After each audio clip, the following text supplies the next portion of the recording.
Let me share my presentation. Shubh Vijay, sir.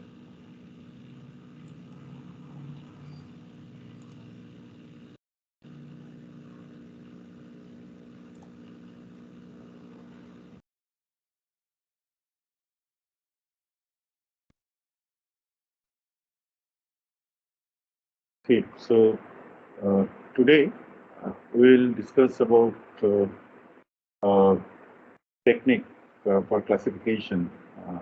It's a very simple technique that is on linear discrimination, which means that we'll be using a discriminating function which is in the form of linear terms. So let us try to understand what it is. The references are given here. So from the Ethim Alpedine's book, you can go through chapters 10 and 13, and also this book by Duda, Hurt, and Storr, Pattern Classification. So chapter 5 will be useful. So let us try to understand what is meant by a discriminant function. A function, as you understand that it's a function of the corresponding feature vector x, and there would be a set of functions. So the property is that each evaluates certain value. So it provides certain functional values. It's a mapping from the feature space to a real set. So to certain numerical values. Now, uh, there for each class you have a designated function, and for every class you are computing this value. Given a feature vector, you are computing this value. So the function which is returning the maximum value, corresponding class will be assigned to that sample. So that is what is meant by this.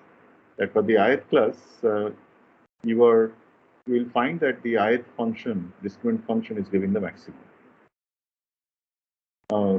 So in the linear form, since we will be doing mostly linear discriminant functions, so we will be considering linear form. So in the linear function is in this form, where you can see that there are vector, and every function is characterized by a set of weights, because the functional form is given in this linear combination of these weights. There is, of course, a constant term or a bias term, which is given by this, that also should note that this is a kind of, so this term, which does not make actually this function as linear, we can call it affine, but we can see a bit modification of the feature vector will make this function as well as a linear function. So we'll discuss that.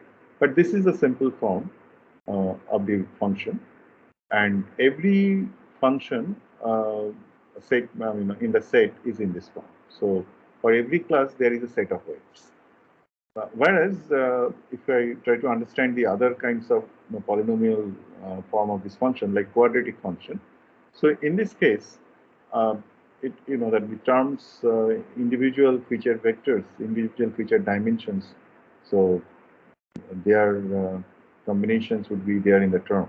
So in the quadratic term, it's a product of those terms. It could be coming, and in the corresponding matrix algebra, it can be very conveniently represented by this form, where you can see that the parameter space, it consists of say Wi.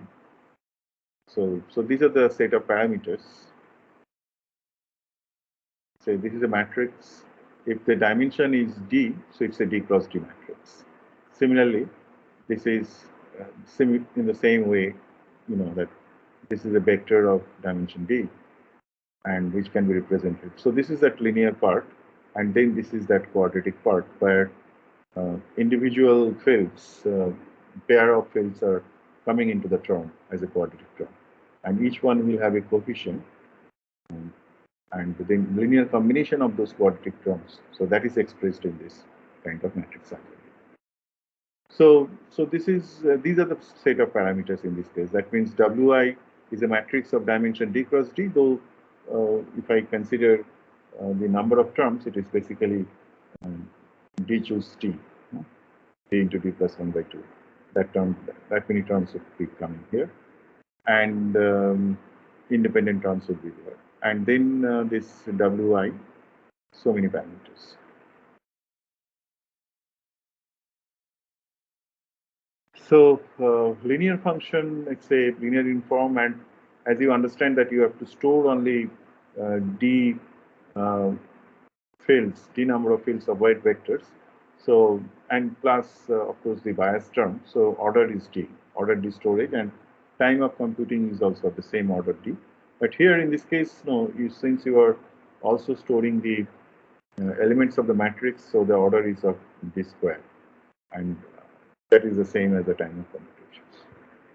Now, when we consider only two classes, there we do not require these two separate discriminant functions, because one function is sufficient, um, because no one of them. So since you are taking the maximum operation, so you assign class to C1 if G1 is greater than G2, or vice versa. So in that case, if I take the difference of these two, then sign of the function, which is also in the linear form, because no, if I consider linear function, so it is also the same linear form. The difference is also in the same linear form.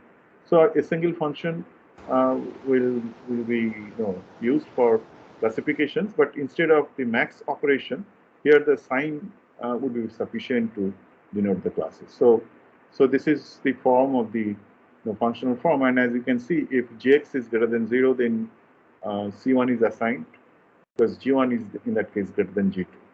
Or if Gx is less than 0, then C2 is assigned, because G2 would be in that case greater than G1. So in the other way, geometrically also, you can view this, because it's in the linear form. So it represents a hyperplane in the d-dimensional space. As you can see, that the form of W transpose X plus W naught, that's a hyperplane. So this hyperplane, it divides the space into two halves, in the feature space into two halves. One side is positive, the other side is negative. So the positive half means that if any feature vector belongs to that side, it would be assigned to C1, otherwise the other side would be assigned to C2. So we may consider a pictorial representation in the two-dimensional space like this, that hyperplane becomes a straight line there. So the equation of the straight line you can represent in this form, right? Gx equals 0. That, which means I can say W1 x1 plus W2 x2 plus W naught equals 0, something like that. And then, as you understand that by using the partitions where given any feature vector, which just lies on the straight line, that would be 0, but in one half it would be positive, in the other half it would be negative. And that, in fact, that sign, it depends upon the because you see that it's a dot product of W and X, and of course there is a W naught.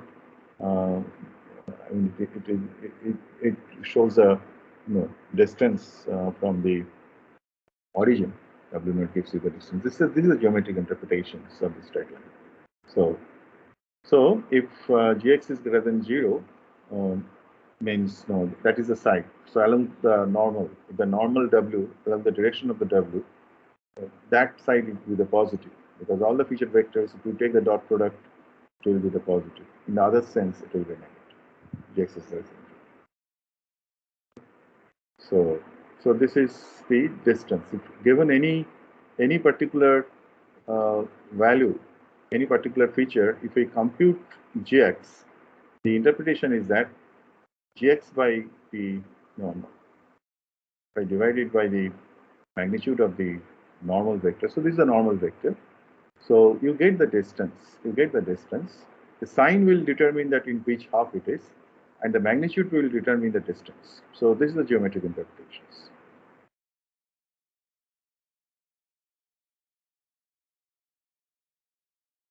You can extend it to more than two classes. Then you consider the pairwise separation. So only samples of the class lies in the positive. So this is one. Just a different way of interpreting this particular classifier, you may consider this computation is carried out as in a particular node. It's a graphical representation where you can see that the node is representing the node of computations, and in this particular node, which is called say perceptron node here, so there are two components. One is that first it will compute the linear combinations of the input components with the weights, and then you can see that how the bias is also taken into consideration, which is set to 1. So this is the input, and this is always set to 1. Okay, so this term, this part is expressing this computation, and then once again, so depending upon this value, right, then there is a function which is finally giving you the level of the class here, classification level, or in the functional form, you can say the output from a function. The simple function could be sign of, because earlier you have computed, as I mentioned, that finally it is a sign which is determining which class level it is. So directly sign is representing a class, which means, say, if the sign is positive, so +1 means, say, +1, and -1 means. So it has two outputs, primarily +1 and -1, and 0 may be a kind of a trivial scenario which you have to, as per your convention, you have to interpret it. So this particular computations, when we model it in this form, we'll see later on that artificial neural network, the basic unit in the artificial neural network is this particular node, and it's a network of these nodes finally will be used to compute the input-output responses. So, and that's a very powerful model for either representing classifications, either doing the classifications or doing the regression, that we can see later on. But with respect to this particular discussion, it is the same computations which is represented in a different form. So one of the observations, as we see that here, if the input vector is augmented by an additional dimension and whose value is set to 1, then the operation, this operation can be treated as a linear operation directly. Instead of this affine part, it will be made completely linear if this additional value is, if this part is also added with the input, right, appended with the input in an addition, as an additional dimension. So that is the augmentation. That is the part we call it augmentation, and the feature vector has an additional dimension where the additional dimension value is always 1. Okay, so those who have already gone through geometry and computer visions and other, they know that this kind of a coordinate system, so in homogeneous coordinate system, that representation, it is also the same. But from the linear algebra point of view, that this augmentation gives you the advantage of expressing these operation, the linear functional computations, as in this form, so which is completely linear, which means that you are expressing as if the input vector is simply multiplied by the corresponding the weight vectors. This is a scalar product. So that gives you the scalar value set. So this is the advantage if you have this representation, and then you can apply various linear algebraic interpretations and techniques to get to for the analysis. So it is useful for analysis with this kind of representations. So finally, the statement here for a linear discriminant and best classification in this case is that if I give you a set of levels, it's a 2-class classification problem that we are discussing. So given a set of levels, say yi and say xi, here xi is the corresponding input feature vector, and yi is the corresponding level. Either it is +1 or -1. It depends upon convention. It could be 1 and 0 also. But in this case, let us consider it is +1 and -1. Then compute optimum W, minimizing the classification error. So So this is a given training set. That means it is not, I will be giving you say n such labeled samples. So which W or which combination of weight combinations or which weight vector will minimize the classification. So that is the problem. Now, of course, the solution is not unique. There could be multiple solutions, and in some situations, this classification error could be zero also. That means exactly we can, given the training samples, we can get a W which will give exactly for all the training samples the correct class levels. Now, geometrically, let us try to understand what are those scenarios where you get exactly the, at least it will be um, the, for the training samples, that means a consistent classifier in the language of, if you remember the hypothesis space. So your hypothesis space, as you can see that the weight vector is defining your hypothesis space here. So interpretations here is that in the feature space, you may consider a hyperplane. And now you can see that since your hyperplane can be simply written as W transpose X equals 0, so which means your hyperplane goes through the origin. Of course, none of your input samples will be an origin because now you have augmented it with a additional dimensions and whose value is set to 1. So that is interesting. But no, this is a hyperplane. And in this hyperplane, in the space, so there would be two hubs, two sides. It will partition the space, and the one side, the normal will be one side. In the one side, the normal will be directed, so the same directions. So if you consider a hub, so the side to which the normal is directed, that is one side, and the other side is the normal in the opposite directions. So these are the two sides. And here, in this case, this will be positive. So this is a positive hub because of the directions of W is in this direction, and this is a negative hub. And if X belongs to class 1 and if X prime belongs to class 2, then this is the correct classifications with respect to these two samples. Similarly, our objective is that all class 1s we should choose such W so that it happens that every feature vector of class 1 will lie in this space. Similarly, every feature vector of class 2 will lie in this space, right? So this is our objective. So we would like to get that object, as you say that this is a figurative. And you can see that if I consider the unit vector along W, so that would give the projections, which is which should be positive here, and that itself uh, can be used for determining the distance. If you consider, because it's a unit vector, so W needs to be normalized by the magnitude of the W. Then you get the unit vector. So that projection itself will give you the distance. So that is the geometric interpretations. So further, this value D, better is the separability between that sample with respect to the margin of decision, right? So this value is also given some kind of confidence that how good is your classification decision with respect to this. So this is the interpretation. So that you should note here, right? So this is the other interpretations.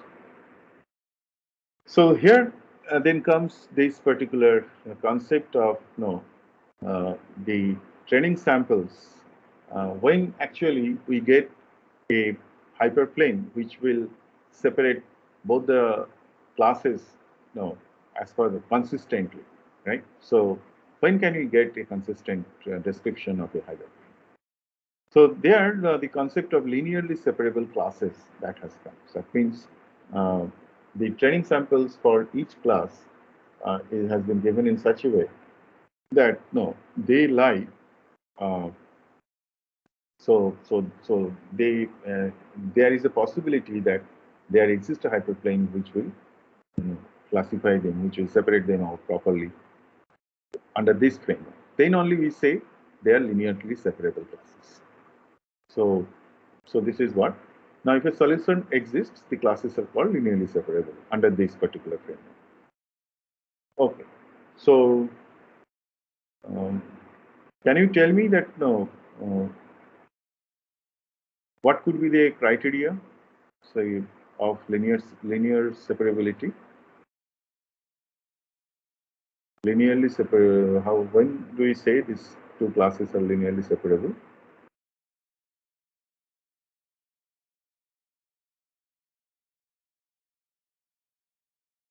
there anyone who can? Okay, so you think about it. That what is the geometric structure by which you can ensure a linear separability given the distributions of feature vectors in the feature space? Think about it. We may also discuss in the subsequent lecture classes. Right. So now let us formally define the error function on which we'll be trying to get a linear discriminant function or a hyperplane which can separate it out.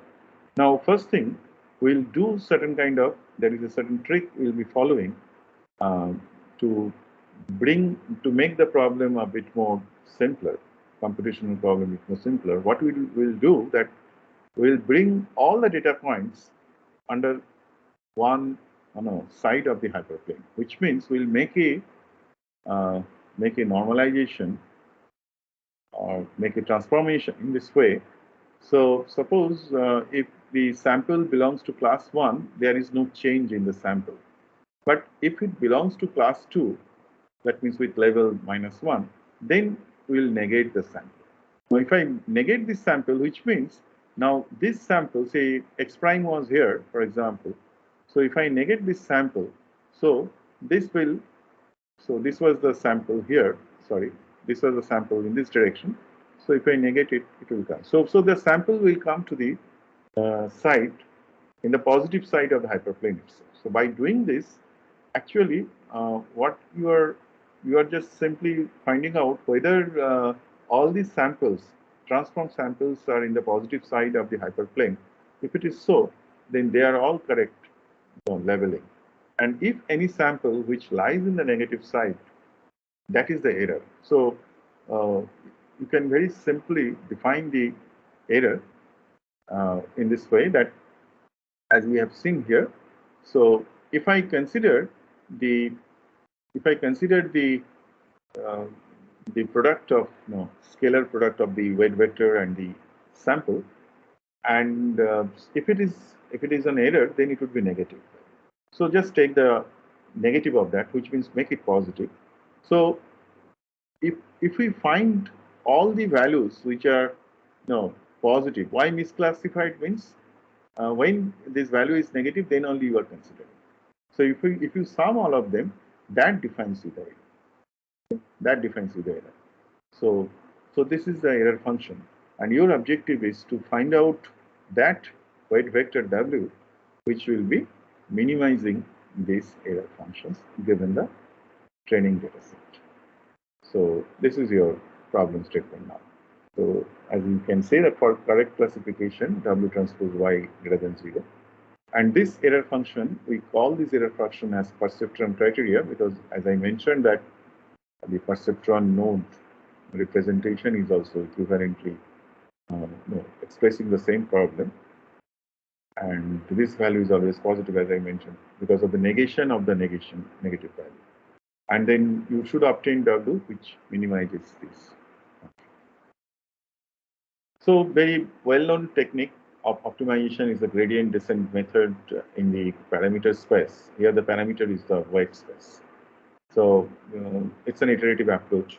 That means you can start and then move along the opposite to the directions, because you're moving towards minimum, which means if you compute a gradient at that point of the error function, you should move opposite to the gradient, steepest gradient. Move along in the opposite directions of the steepest in the direction of the gradient. And now, how far you should move, that is something you have to decide. But if you move along the directions, you are trying to reach the minimum. So So that is a visual. If you would like to make a kind of visual understanding, say in your error function, if you are at this point and this is an error function and this is the parameter space W.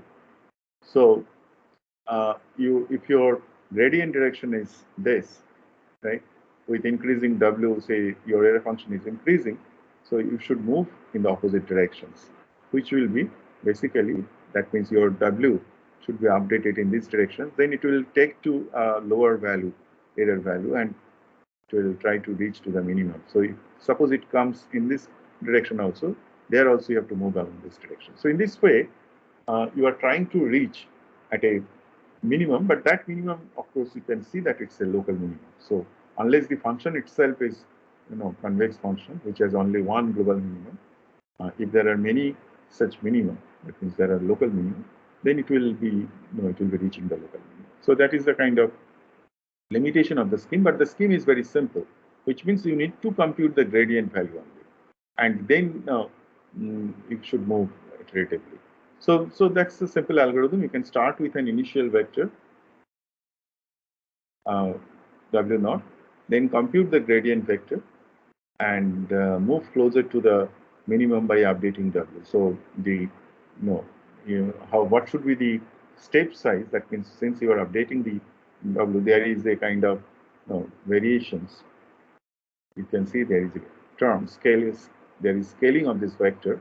This is a scaling term, and this is a step. We call it step size. Now, as you are trying to know, you are near about the optimum point or the local minimum, the step size usually decreases, and if you are further away, the step size usually increases. So, by using the second derivatives or Hessian of this particular matrix, gradient matrix, you can do that. So please read a book on optimization, and you can get all the details there.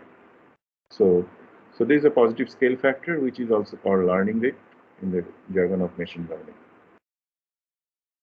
So this is the algorithm, a simple, very simple algorithm. So now, if I apply the gradient operations, as you can see that with respect to W, the gradient would be simply y, and since we are moving in the opposite direction, so again negative of negative. So actually the gradient was minus y, and then you apply since you are moving in the opposite directions, it will be positive y.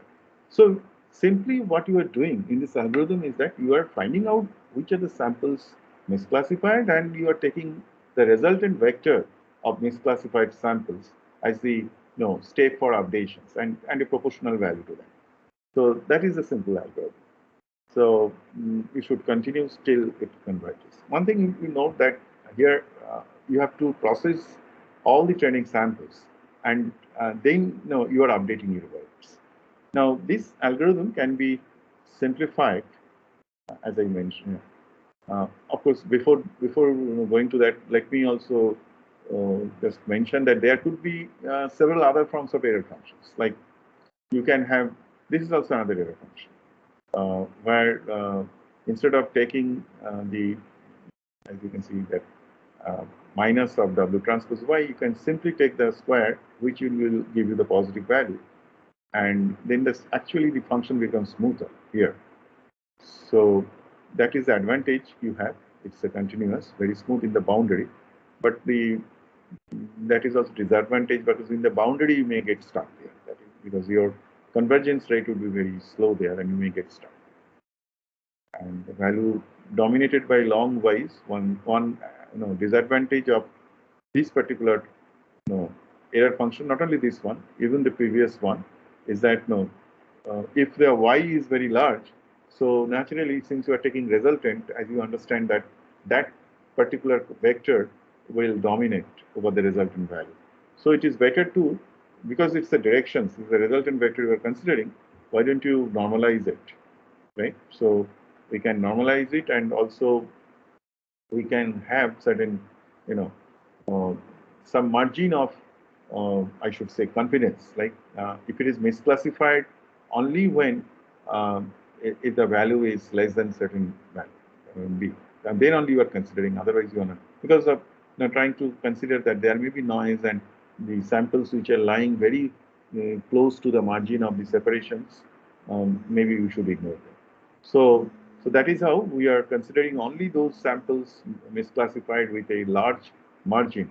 So those should be considered, and also you should normalize that separations with respect to the magnitude of the sample value, the sample vector.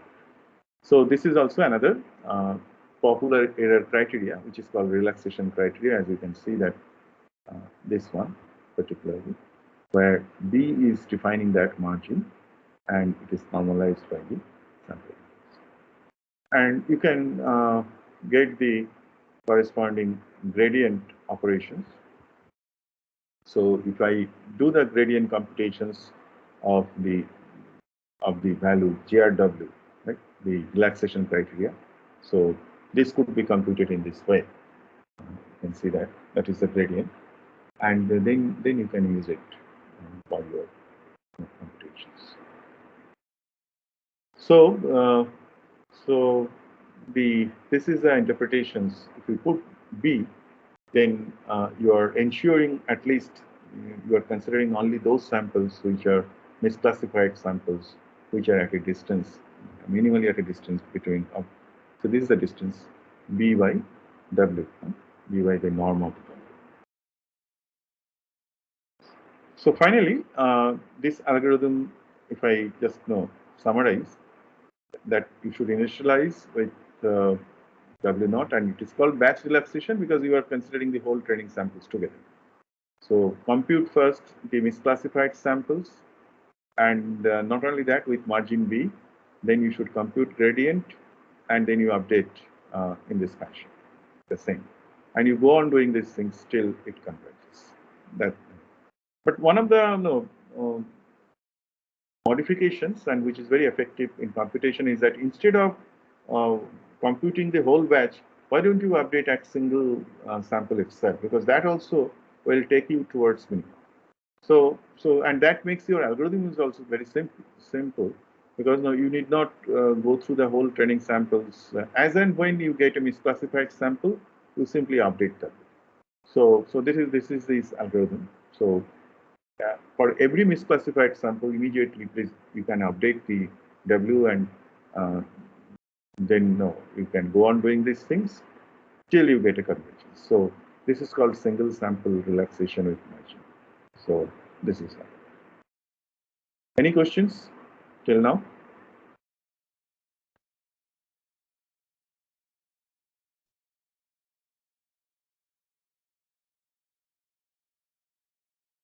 Okay, so let me proceed then.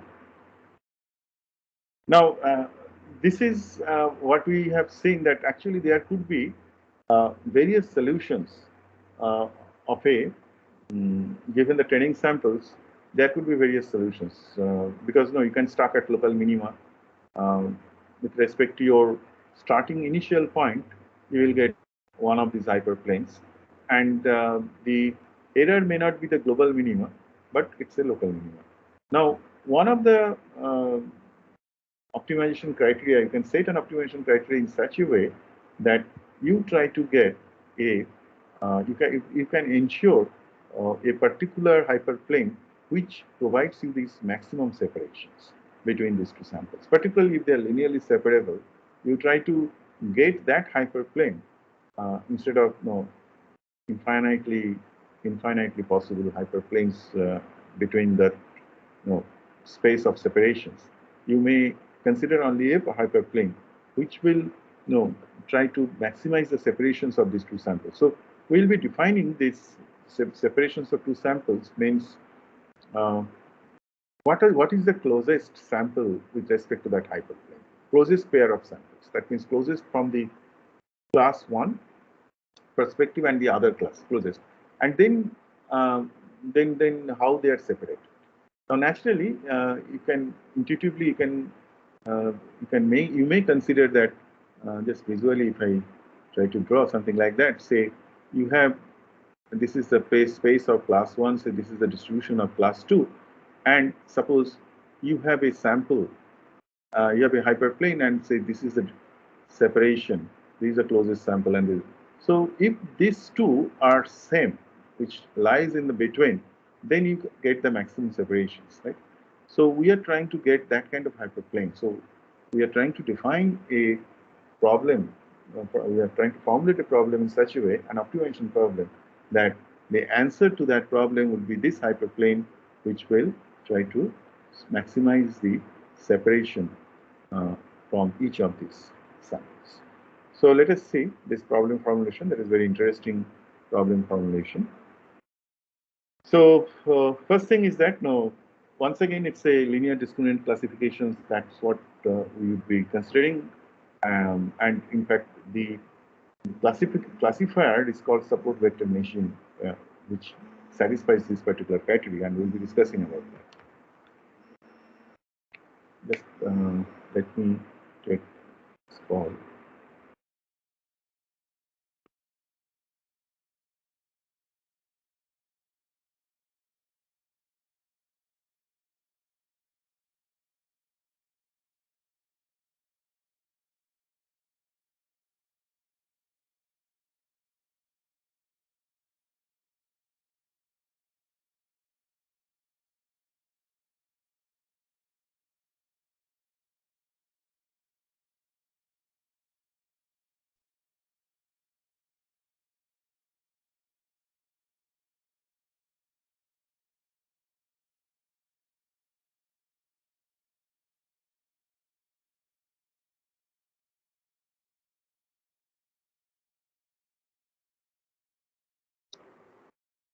Okay, so uh,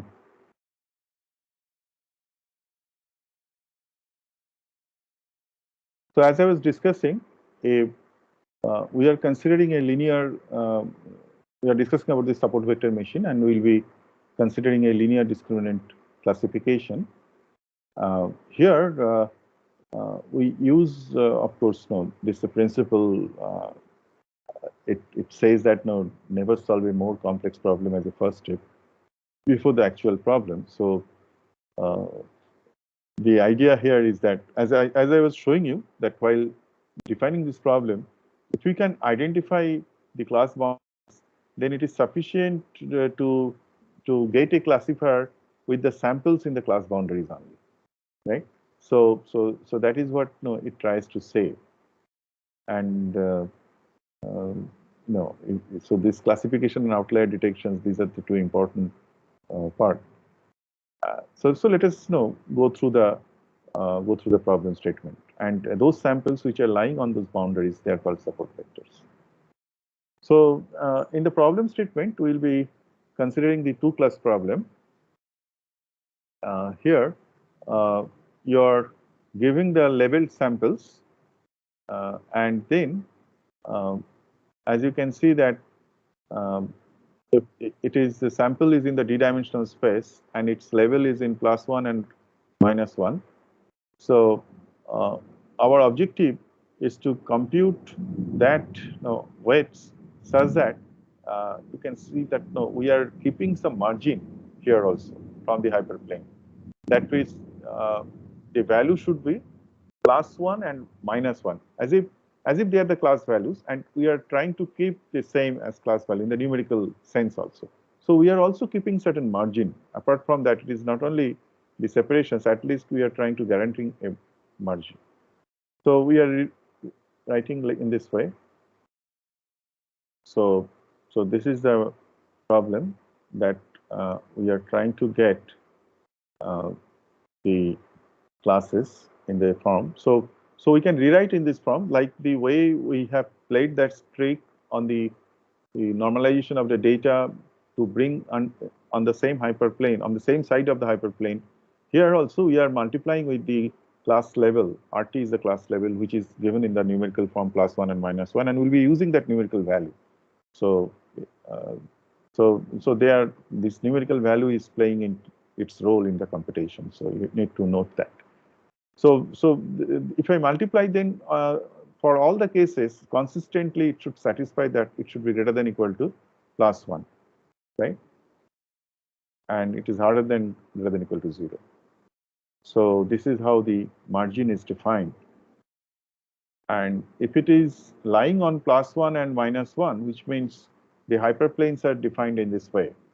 Earlier, we have simply considered a hyperplane passing through the origin, but now, since you are giving a margin of 1 in one side, so in the positive side it is -1, in the negative side it is +1.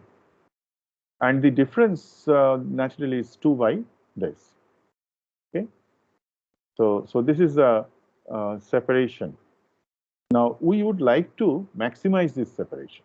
So this is a separation between two classes. This is how the separation of two classes are defined, measure of separation with respect to this problem. So our objective is to maximize the margin, which means we need to minimize the magnitude of the W. So instead of minimizing this, we will be minimizing the square of that and subject to. So this is the constraint optimization problem. As you can see that objective function has been defined in this way, that we are going to minimize the square of the norm of W, and we are adding, it's a proportional term divided by 2, because this is a trick, mathematical convenience. If I take the gradient, then this 2 will be cancelled, because it's a square term. In the gradient, you get 2 as a coefficient. So if I divide the whole term itself by 2, then that gets cancelled. So there's that kind of in the expressions. But it has to satisfy all the constraints. That means all the training sample specifications, which is given in this form. It is for all T. Okay, so this is how the problem is defined. So once again, the optimization problem is a constraint optimization problem, and here the problem is defined in this way, that minimize the square of the norm of W divided by 2, subject to that it satisfies all data specifications. For every data sample, its proper classes, which is expressed in this term.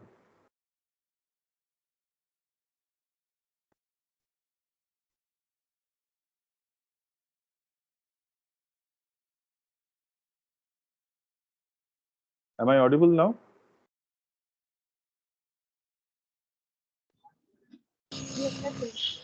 Yes, sir. Okay, fine, it's all right.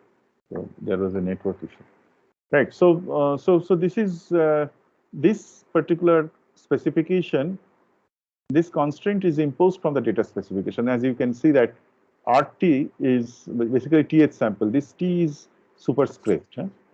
So TH sample, TH data sample, and the TH classes with respect to that data sample, class level. So either +1 or -1. So these are the two values on. So these are all given to you. These are all given to you, but these are the variables. Like you have to find out the parameters. You have to find out these W's in such a way that these are satisfied, and you are minimizing this. Say you are minimizing square of this part. In the minimization, this term W naught does not have any effect, but definitely W naught has an effect on this particular for satisfying this constraint. Optimization problem. So to make it unconstant problem, as you know that we can use this Lagrangian coefficients, use the Lagrangian multipliers, Lagrange multipliers, where the constraints, all those constraints can be linear. They are all in linear form. So you have a quadratic term in the objective functions, and you have a linear constraint. So it's a very ideal case for convex optimization problem. So this is a Lagrange multipliers that we will be using for each constraint. So which means this also now has become a parameter, new parameters. So these are the additional parameters. So we have to find out not only W, we have to find out also alpha T, right? And so that this term gets minimum. Since it is minimum, that's why you are using negative here, and this is a constant coefficient. So this is a simplification. This is simplification from this term, and so you get if I simplify it, you can represent it in this form. See? As you can see, this minus and this minus, it becomes positive. So sum of alpha t, it comes from there, from this. And then this particular term is expressed here. Right? So there are three parts of the expression. And we call this particular optimization objective function is primary objective functions because there is a theorem that is for the convex optimizations with respect to a linear constraints that will be applying to convert these optimization problems. So since in this optimization problem, you will be primarily finding out the W. Because for optimization problem, as you know, that you have to make the gradients equal to 0. And since it's minimizations, then of course you have to check the double derivatives, Hessian matrix, etc. But assuming since it is convex, since you say you know that there is a minimum, so we are not going to make all those checks. But what we are going to do, of course, to solve this problem by solving those by setting partial derivatives equal to 0. But while doing these things, we will get the relationships between alpha and W.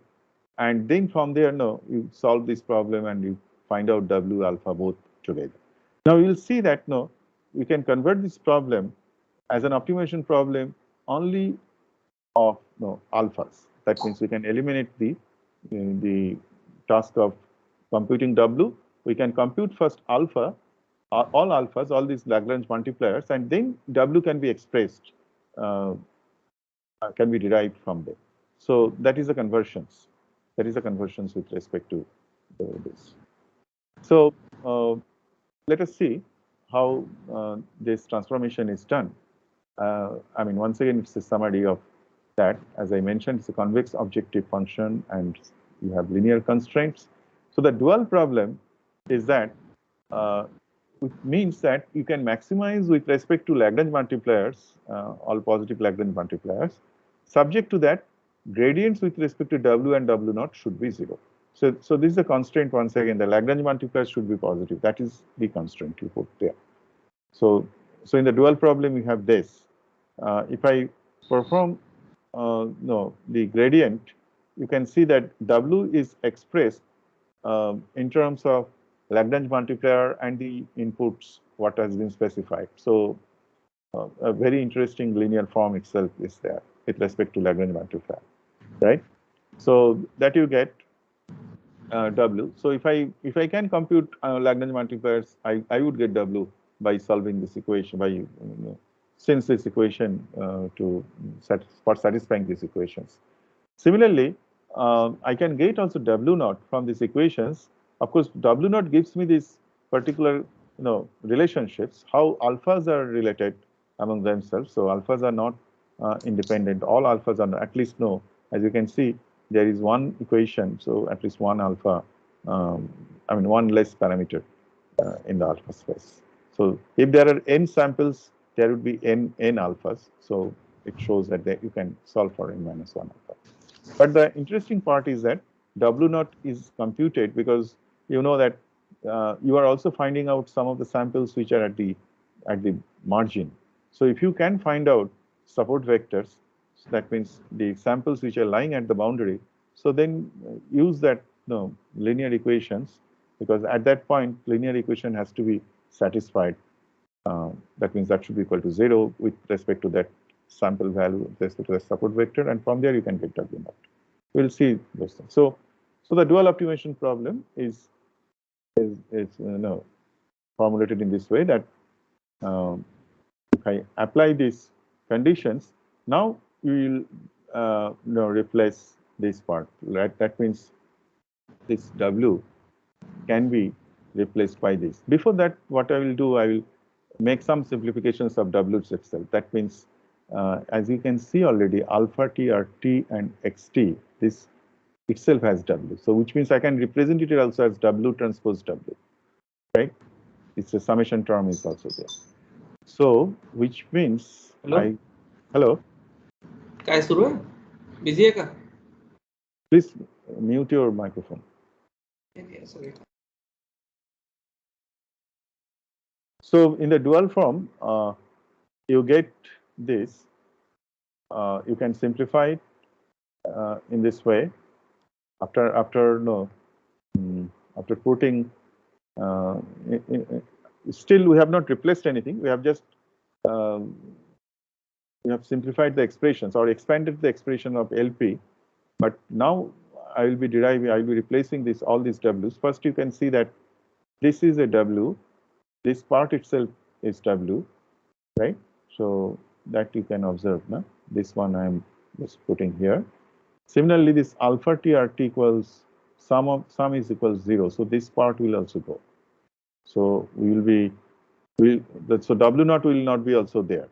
So only the alpha T term would be there, and this half W transpose W and this is W transpose W will make it minus half W transpose W. And once again, since you know that W can be replaced by the Lagrange multiplier, so we can simply expand W and we get the expression, dual expression in terms of only Lagrange multipliers. So this is the expressions, and this problem, of course, this optimization problem is a quadratic optimization problem because you see these are the quadratic terms of the parameters. These are all specified. These values are all specified. So you will get a quadratic equation, right? A quadratic objective function, and you have to minimize this. I think it is maximizations. No? Dual problem is objective functions. Yeah, maximize. So you have to maximize that. That is what is the theorem says. Right? You have to, here also it was written. To maximize with respect to alpha t. So, and you'll observe that most of them would be 0. That's the result I'm talking about. So there is a method by which this can be solved. So we are not discussing about the method, rather we'll assume that there is a tool by which you can solve this and you can get the values of alphas after maximizations. And then once values of alphas are known to you, from there you can derive the weight vector W by applying this equation. By applying this equation, you can derive weight vector W. And W naught, of course, is derived indirectly. This equation does not give W naught. So W naught is derived from the support vectors itself, which are lying at the boundaries. So there you apply the equations of the hyperplane. So apply quadratic optimization techniques, and these are the algorithms. It takes order n cube time and order n square space complexity. Okay. So most of these, they will be 0. And samples with positive alpha T are support vectors. So using support vectors, you can get W naught. Because all of them will be lying in +1. So you have to satisfy this equation, right? RTWT plus W naught equal to +1. So for numerical stability, you can take average. So whichever samples for which the parameter alpha values are non-zero, you take, and also they are positive.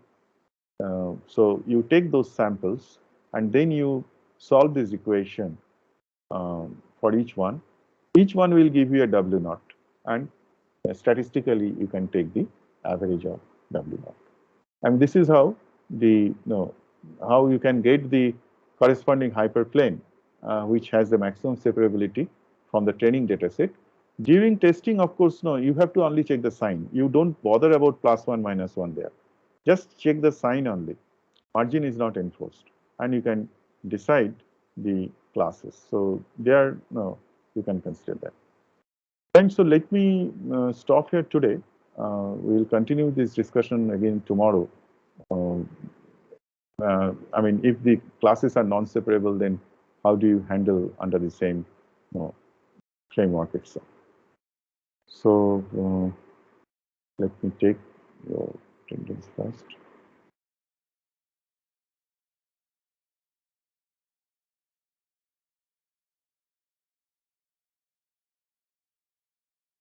If you have any questions, let me know.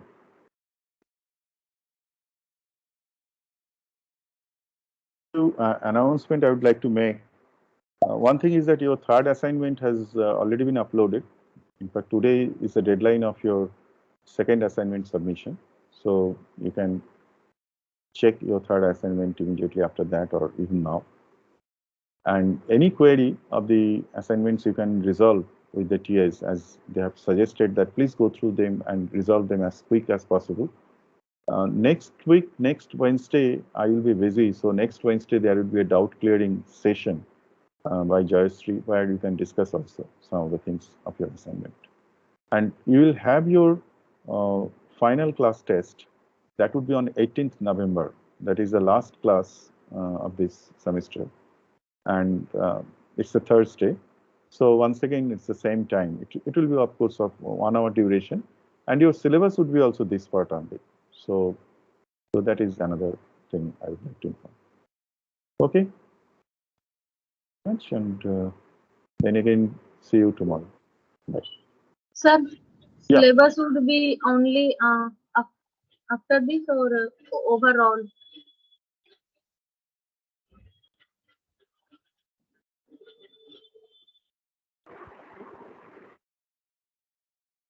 Sorry, I think there are some questions, so I just.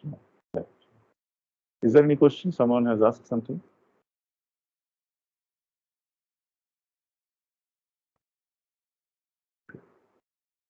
Okay, fine. Thanks. Excuse me, Yeah. sir. Actually, the person was asking whether our syllabus is the entire syllabus or No, the no. I portion just mentioned that third quiz would be the syllabus after your second quiz. after a second quiz. So Okay, sir. from today onwards, whatever I'm teaching, that would be Yes. there. And I'm hoping that I will be able to complete artificial neural network after this, Okay. and maybe the ensemble method of classifications. Got it, So sir. these are the things will be there. And sir, what is going to be the weightage for each of the three So I tests? have already told, na? The No, sir. same. Individually, is the weightage Individually, it going will to be be the same. If it same? is nothing is mentioned, the individual it is same. Okay. Okay. Okay, bye.